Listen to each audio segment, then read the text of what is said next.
The Bible, easy to read version, the Epistle to the Galatians, chapter 1. Greetings from Paul, an apostle. I was chosen to be an apostle, but not by any group or person here on earth. My authority came from none other than Jesus Christ and God the Father, who raised Jesus from the dead. Greetings also from all those in God's family who are with me. To the churches in Galatia, I pray that God our Father and the Lord Jesus Christ will be good to you and give you peace. Jesus gave himself for our sins to free us from this evil world we live in.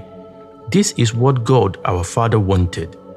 The glory belongs to God forever and ever. Amen. A short time ago, God chose you to follow him. He chose you through his grace that came through Christ. But now, I am amazed that you are already turning away and believing something different from the good news we told you. There is no other message that is the good news, but some people are confusing you. They want to change the good news about Christ. We told you the true good news message, so anyone who tells you a different message should be condemned, even if it's one of us or even an angel from heaven.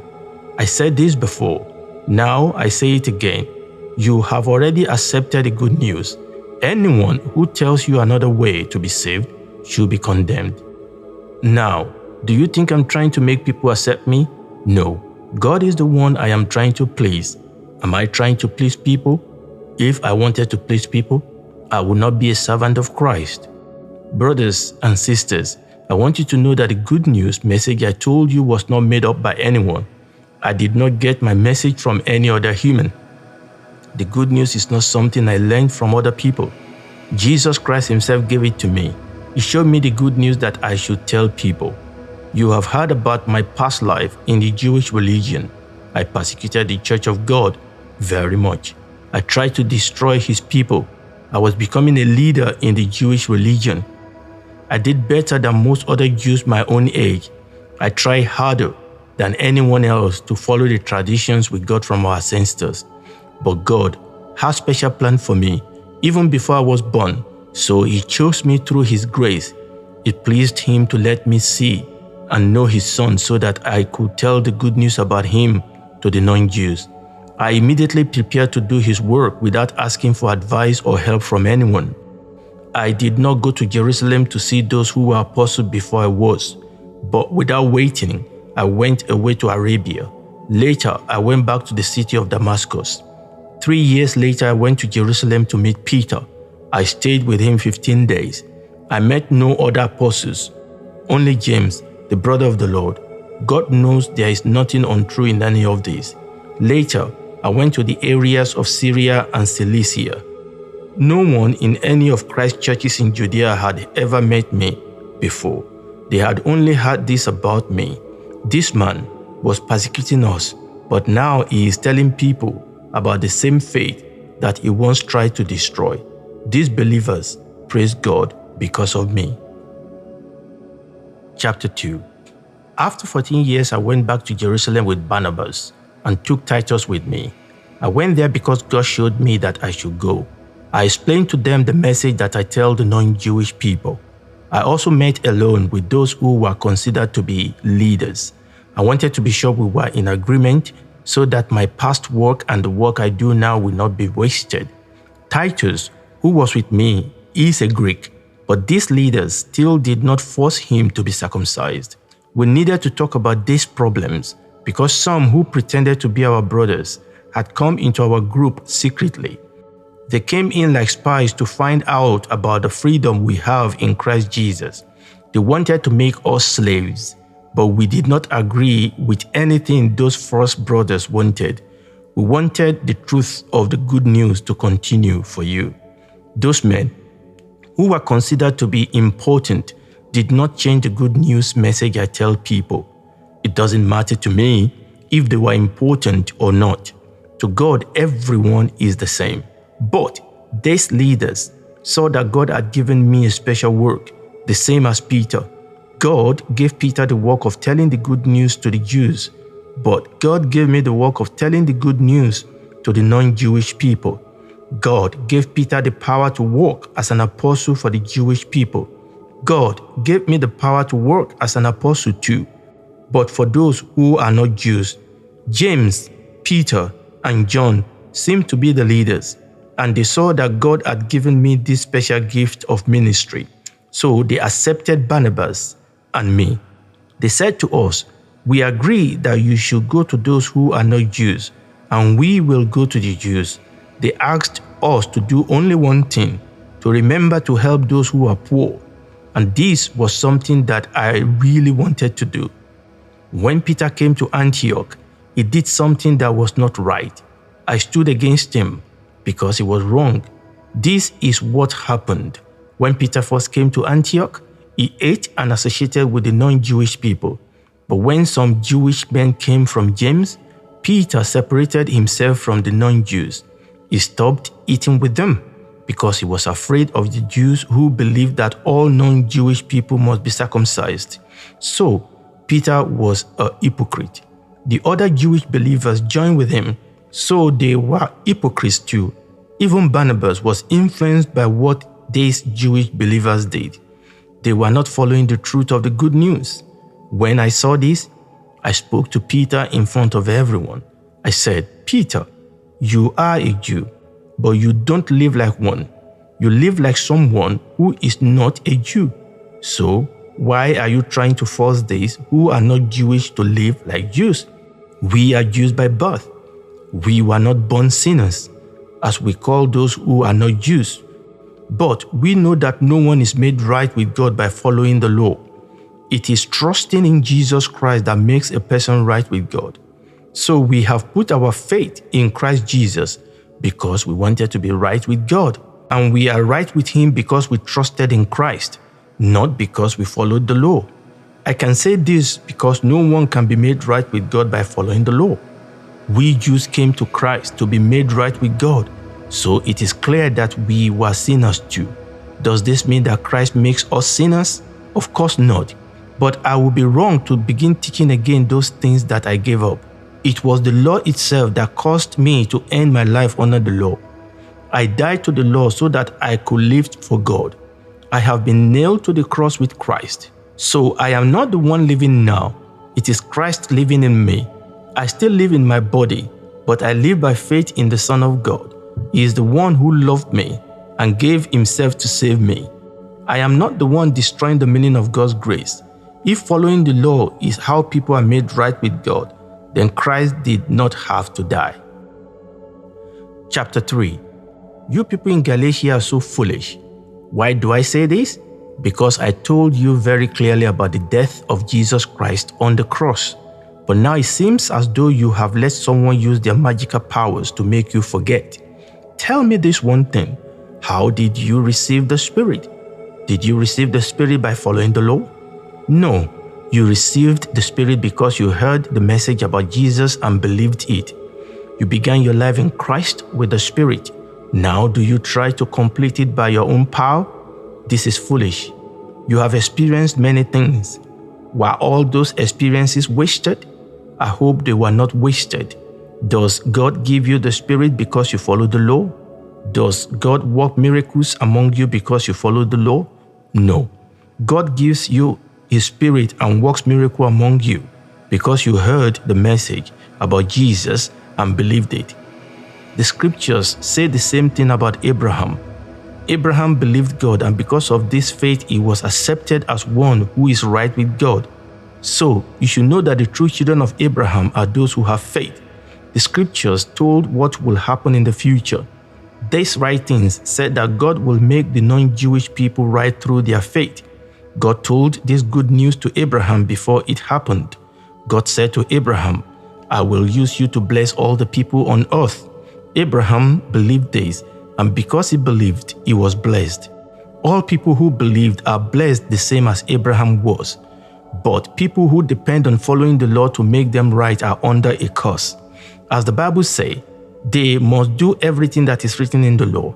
If they do not always obey, they are under a curse. So it is clear that no one can be made right with God by the law.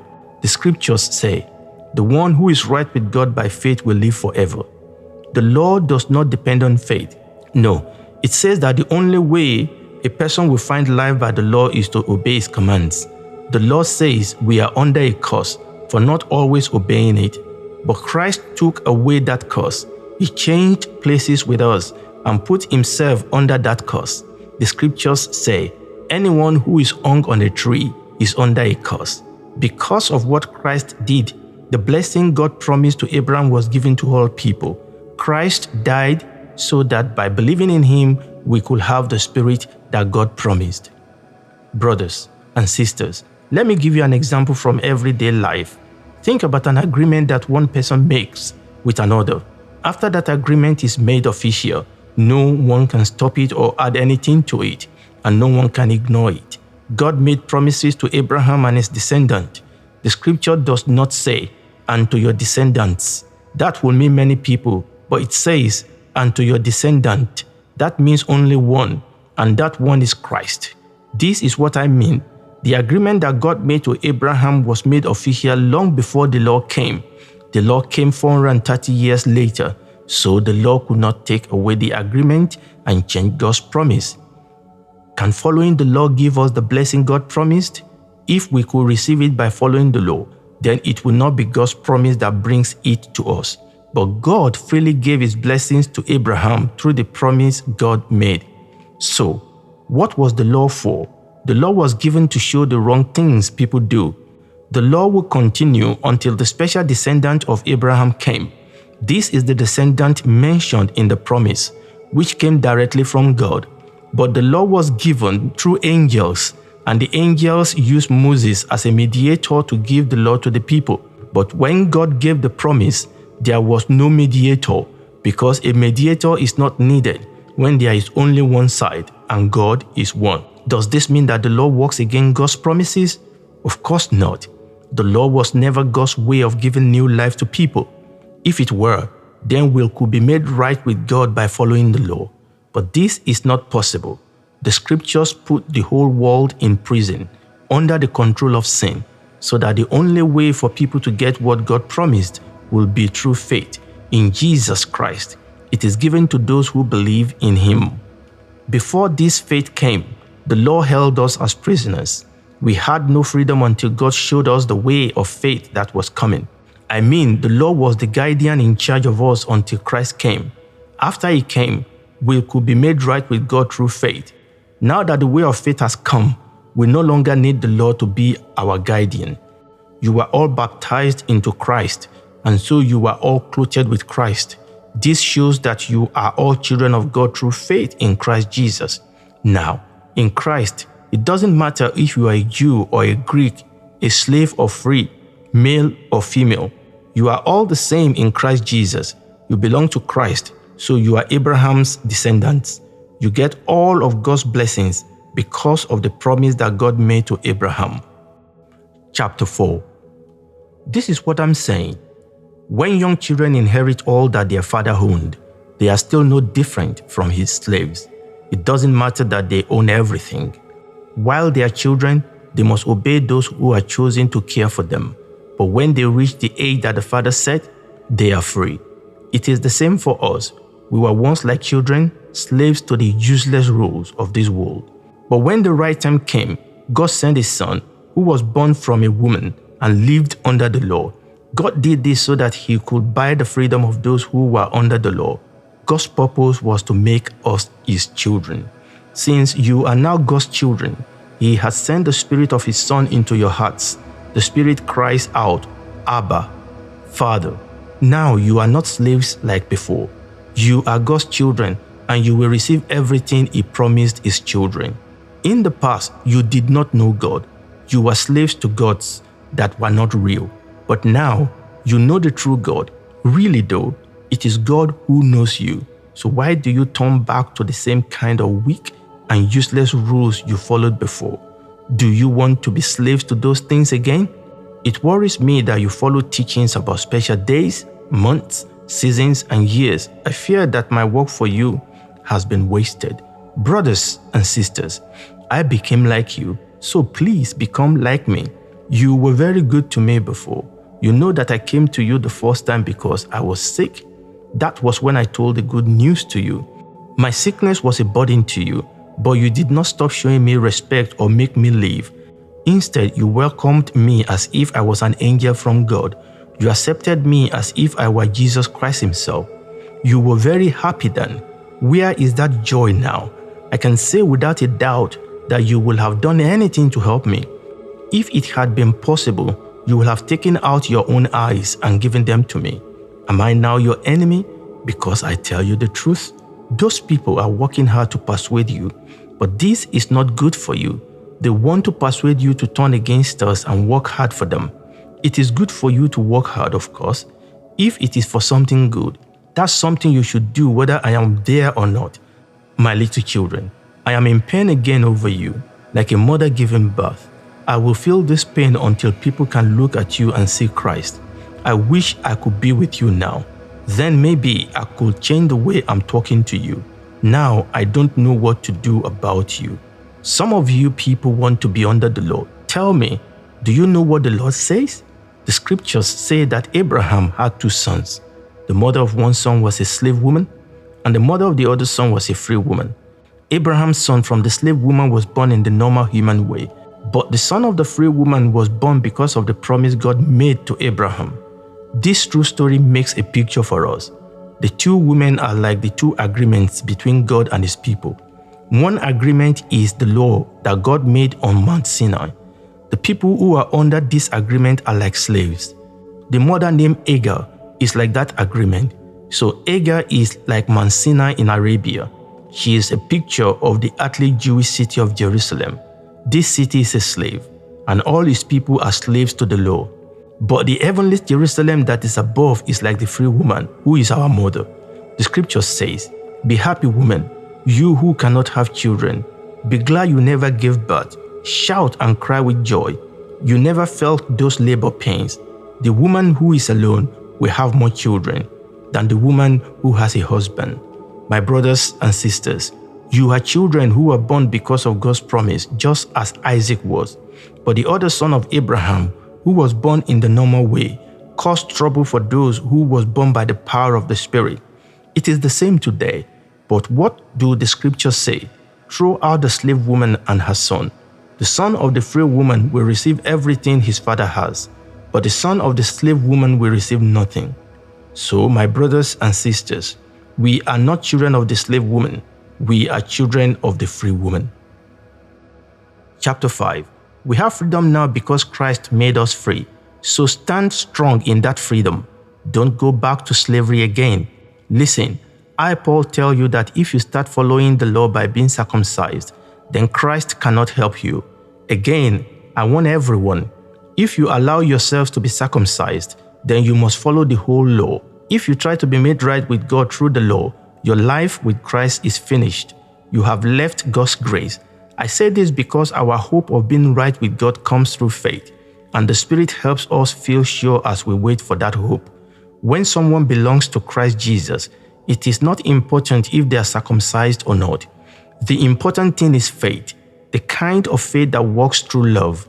You were doing well. Who caused you to stop following the truth? It certainly wasn't the one who chose you. Be careful, just a little yeast makes the whole batch of dough rise. I trust in the Lord that you will not believe those different ideas.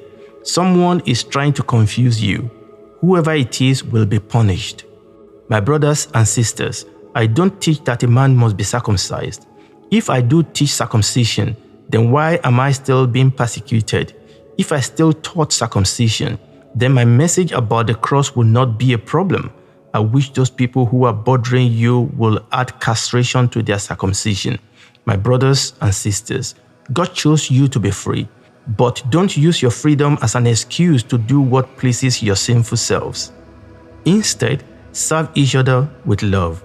The whole law is made complete in this one command: love your neighbor, the same as you love yourself. If you continue hurting each other and tearing each other apart, be careful, or you will completely destroy each other. So I tell you, live the way the Spirit leads you, then you will not do the evil things your sinful self wants. The sinful self wants what is against the Spirit, and the Spirit wants what is against the sinful flesh. They are always fighting against each other so that you don't do what you really want to do. But if you let the Spirit lead you, you are not under the law. The wrong things the sinful self does are clear: committing sexual sin, being morally bad, doing all kinds of shameful things, worshiping false gods, taking part in witchcraft, hating people, causing trouble, being jealous, angry or selfish, causing people to argue and divide into separate groups, being filled with envy, getting drunk, having wild parties, and doing other things like this. I want you to know, as I warned you before, the people who do these things will not have a part in God's kingdom. But the fruit that the Spirit produces in a person's life is love, joy, peace, patience, kindness, goodness, faithfulness, gentleness, and self-control. There is no law against these kinds of things. Those who belong to Christ Jesus have crucified their sinful flesh.